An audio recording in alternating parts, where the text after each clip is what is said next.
Hello and welcome to your daily dose of Satoshi's news. Today's date is Friday the 15th of May 2026, the year of green wicks and BSV Terranode in the mix. Branch of threads, expand your mind with treechat.ai. All your posts put on chain to see what we've got today.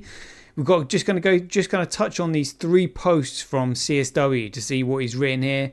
There's ruffling a few feathers with those, but they sound great. He is on fire.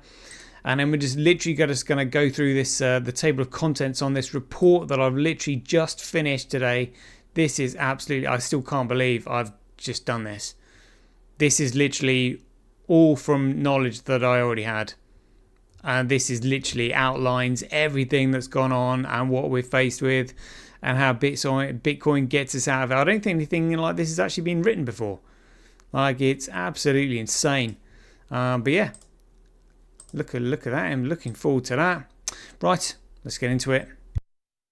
Craig says he's Satoshi, like a cowboy in the West, riding on the blockchain that they call the very best. 1 million strong and transactions flying free. He's acclaiming his legacy, you'll surely see.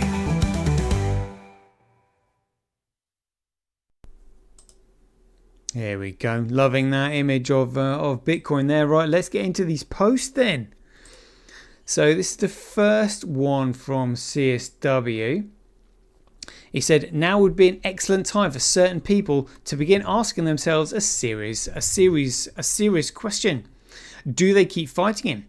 Do they try to endure a little longer, congratulating themselves on each petty delay as if postponement were victory? Or do they finally recognise the rather obvious fact that the world is about to change and that history has never been especially kind to those who mistake their temporary control of the station for ownership of the railway? The train is coming. One may board it, one may stand aside and watch it pass, or one may remain on the tracks, bravely clutching yesterday's business model while explaining with great institutional confidence why steel cannot possibly defeat flesh.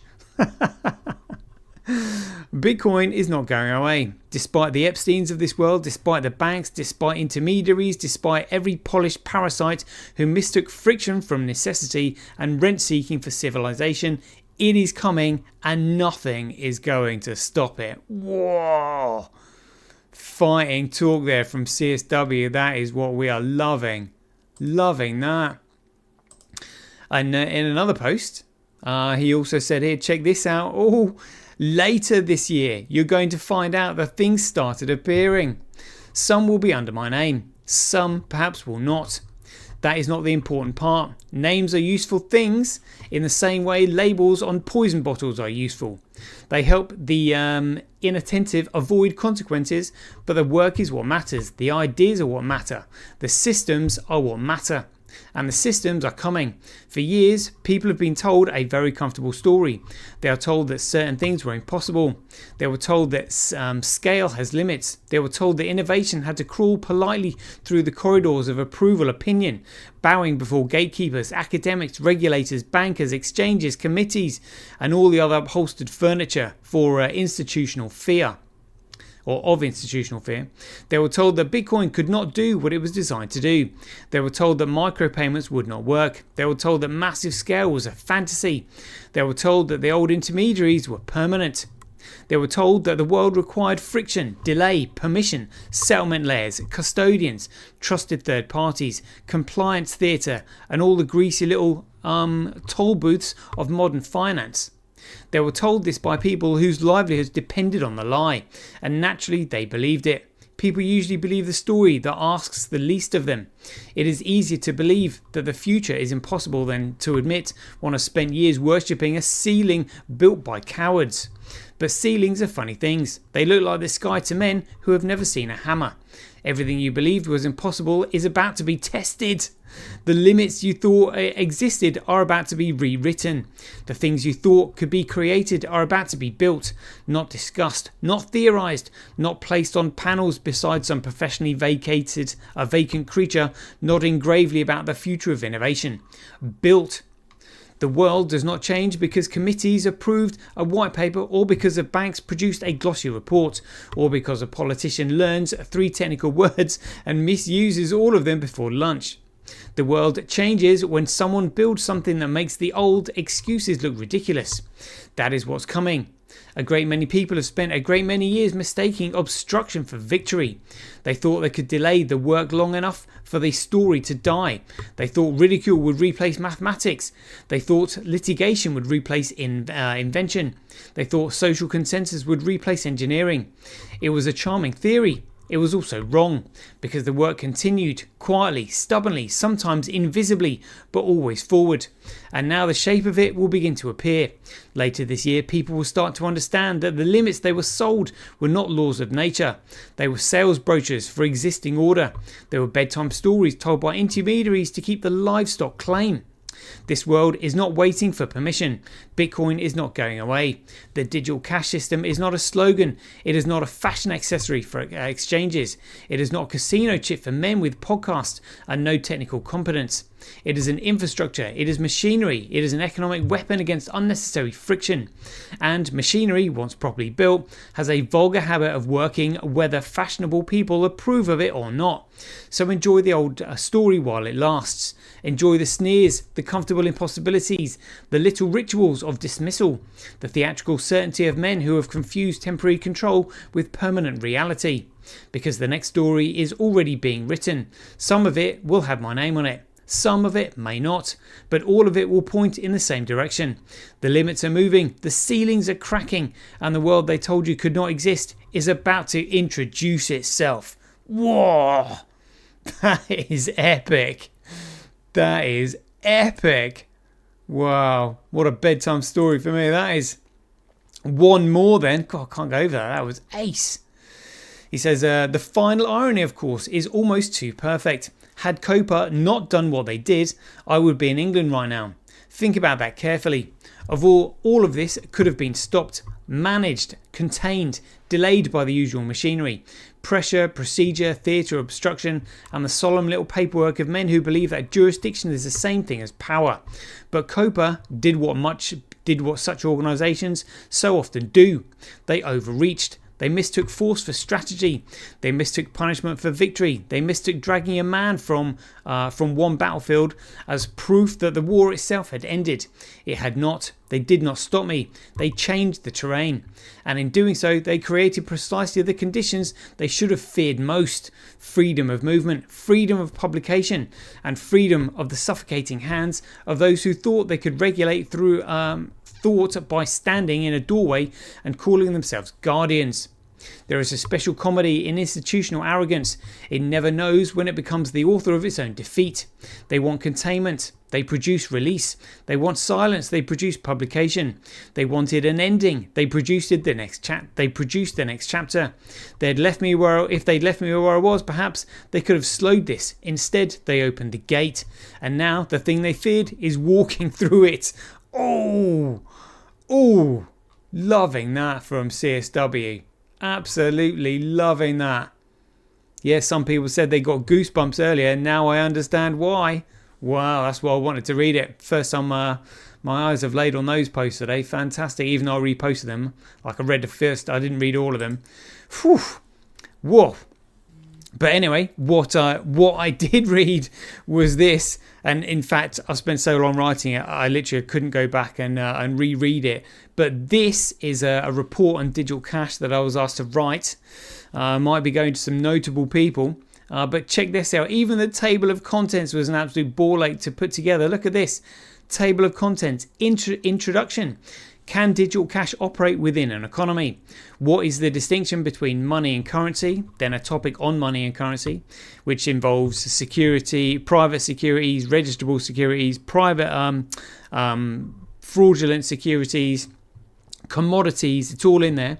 Then we've got the historical development of money, the Book of Daniel, inflation, survival of businesses, Francisco Pizarro, a case study, a nation of shopkeepers, what's required for positive money, the effects of a positive medium of exchange, our current financial situation, the world's gold heists, the Bretton Woods Agreement 1944, the Nixon shock 15th of August 1971.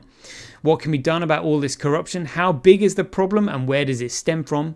The solution appeared to be electronic electronic cash system, the paradox of the centralized starting point, why Japanese pseudonym, why did Jeffrey Epstein get involved with Bitcoin, the blob and Bitcoin, what can Bitcoin do, how Bitcoin was built, results, potential solutions, people will unite due to economic incentive, and then we've got the appendices, the historical comment and consequences concerning money and central banks by notable people, how we know Adam Back is not Satoshi, how we know Wade Dye is not Satoshi, how we know Nick Szabo is not Satoshi, how we know Hal Finney is not Satoshi, and how we know Len Sassaman is not Satoshi Nakamoto. It's all here. Just read the introduction for you. So check this out for an intro. Appearances of the mind are of four kinds. Things either are what they appear to be, or they neither are nor appear to be, or they are and do not appear to be, or they are not and yet appear to be. Rightly to aim in all these cases is the wise man's task. So to figure out what's true and what's not. And then we've got a quote here from Milton Friedman saying, I think that the internet is going to be one of the major forces for reducing the role of government. The one thing that's missing, but that will soon be developed, is a reliable e-cash, a method whereby on the internet you can transfer funds from A to B without A knowing B or B knowing A. And he said that in 1999. So this starts off with, can digital cash operate within an economy? Cash is the most liquid form of money, and money has to be a commodity. For a digital cash system to operate within an economy, the resource that is digital data must first be commoditized. If a digital network can be commoditized, then yes, a digital cash system could operate within an economy. And then here we go, look, the distinction between money and currency. Examples of securities, like private securities, or registrable securities, fraudulent securities, promissory notes. Why have the courts ruled that a promissory note has value? Money, historical development of money. I thought this one was quite good. Let's read this one just quickly then. So I'll put here, most cities in Britain have a well-known corn exchange in a prominent location. This is because every item in an economy has its value measured against a base product, which is how its market price is determined. Before these modern times of global trade, the base economic item in towns and cities across the land was corn. Corn was a staple part of everyone's diet and used for the extraction of wheat grain that would then often be ground into flour for the baking of bread. Because corn was so widely used, there was a consistent and steady demand for it. Discussion was often focused on its production and supply rather than its demand because the demand was so certain. However, as economies grew and trade expanded, the transportation of corn as the value exchange became less and less convenient, and so other forms of medium of exchange started to be used as money. The development of money eventually led to the use of sterling silver that powered the economy and saw the rise of the City of London. The expression a British pound sterling is still in use today, but is detached from both its meaning of silver and its weight measurement in pounds. As trade became international and global, gold has emerged as the preferred medium of exchange between nations. JP Morgan was correct in his assessment when in 1912 he famously stated, "Gold is money, everything else is credit." And then I just mentioned, I thought it was quite good. The Book of Daniel. In the biblical text of the Book of Daniel, Daniel 2, written at 406 BCE, where Daniel interprets Nebuchadnezzar's dream, he describes a giant that seems to mirror the historical development of money. Its feet are partly made of iron and clay, its legs of iron, belly and thighs of bronze, its chest and arms of silver, and lastly its head made of gold. To any economist, the belly and thighs of bronze would represent the Roman Empire. The chest and arms of silver would represent the City of London, and finally the head of gold would represent the Federal Reserve. The dream concludes when Daniel says, "You watched while a stone was cut out without hands, which struck the image on its feet of iron and clay, and broke them into pieces.